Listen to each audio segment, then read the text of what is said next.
Bullying is perceived by some as random, that it just happens. The wrong location. The time is incorrect. But if you look closely, it's frequently not at all random. Usually there is a pattern. The same kind of person is chosen repeatedly. Not due to their weakness. However, it's because of something much more subdued. Something that most people are unaware of. Consider this. In a crowd of individuals, someone always speaks less than others. Someone who stays out of trouble. Someone who would prefer to keep quiet rather than worsen the situation. Imagine now that a bully enters that room. They do not select the strongest. They don't choose the loudest. The person who doesn't resist is chosen, not because they despise them, but because they are able to. It resembles pressure searching for a smooth surface. It doesn't strike at random.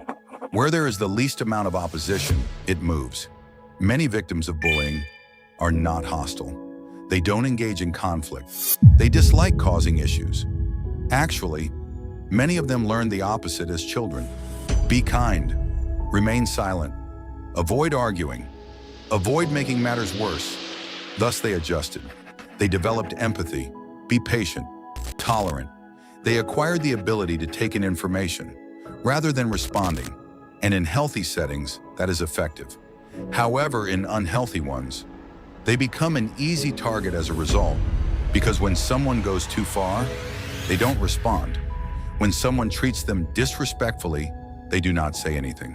When something doesn't feel right, rather than questioning the other person, they question themselves. It's similar to having an unlocked door. Not because you don't respect your personal space, but because you were never taught how to keep it safe.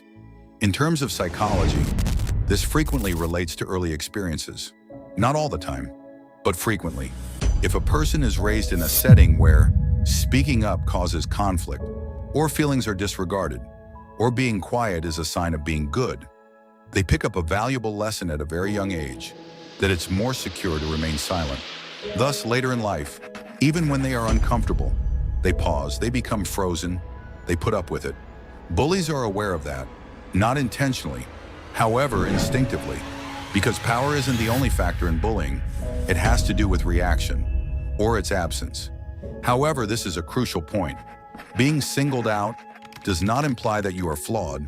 It frequently indicates that you acquired characteristics that served a purpose elsewhere. Be patient, compassion, emotional restraint, the capacity to prevent situations from getting worse. These are not flaws. They simply become dangerous in the incorrect setting, and the actual change takes place when one thing is learned by that individual, that remaining silent is not equivalent to strength. Strength is more than just what you can do. It's also what you consent to and what you fail to do. Because as soon as you begin establishing boundaries, even in tiny ways, the pattern starts to break.